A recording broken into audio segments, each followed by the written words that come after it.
বাতিল ডার্বি, তবু বিরল দৃশ্যের সাক্ষী থাকলো শহর তিলোত্তমা।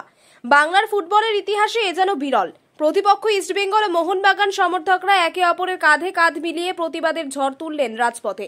নিরাপত্তার কারণে 18ই আগস্টের ডার্বির খেলা বাতিল করেছে পুলিশ। স্টেডিয়ামের গ্যালারিতে ইস্টবেঙ্গল ও মোহনবাগান দুই দলের সমর্থকরা একযোগে আরজিকর কাণ্ড নিয়ে প্রতিবাদ করবেন স্থির হয়েছিল।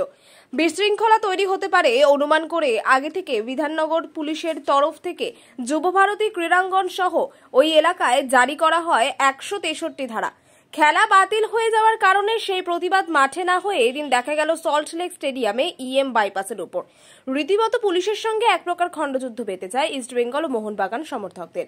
তবে এ যাবৎকালের ইতিহাসে এই প্রথম ফুটবলের ময়দানে প্রতিপক্ষ সবুজ মেরুন ও লাল হলুদ সমর্থকদের একসঙ্গে কাঁধে কাঁধ মিলিয়ে আরজিকর কাণ্ডের প্রতিবাদে রাস্তায় নামতে দেখল রাজ্যবাসী।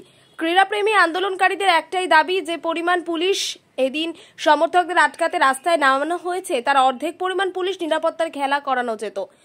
এদিন সল্টলেক স্টেডিয়ামের সামনে বিক্ষোভ প্রদর্শন করা ইস্টবেঙ্গল এবং মোহনবাগান ক্রীড়া সমর্থকদের পুলিশ টেনে হিচড়ে প্রিজন ভ্যানে তোলে, এমনকি লাঠিচার্জ করারও অভিযোগ তোলেন ফুটবল সমর্থকরা। এরপরই চরম উত্তেজনা ছড়ায় ওই এলাকায়।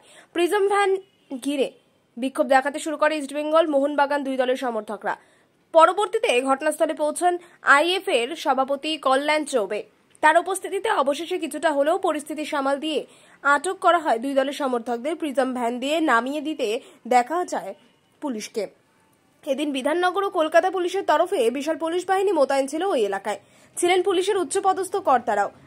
দু দলের সমর্থকরাই এদিন উই ওয়ান্ট জাস্টিস স্লোগানে মুহুর্মুহু স্লোগান তোলে গোটা এলাকায়। পরিস্থিতি সামাল দিতে রীতিমতো বেগ পেতে হয় পুলিশকে। ক্রীড়াপ্রেমীদের প্রতিবাদ ঘিরে পুলিশের এমন ক্ষিপ্ত মনোভাবও প্রশ্ন তোলেন ফুটবল প্রেমীরা। এলাকায় এখনো রয়েছে উত্তেজনা।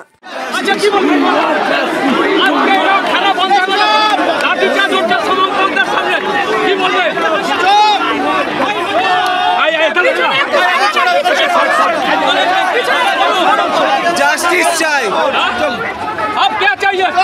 जस्टिस चाहिए, जस्टिस चाहिए।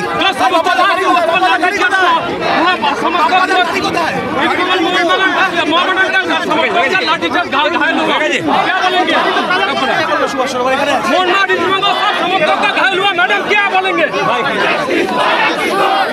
मैं क्या बोल सकती हूँ?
Justice for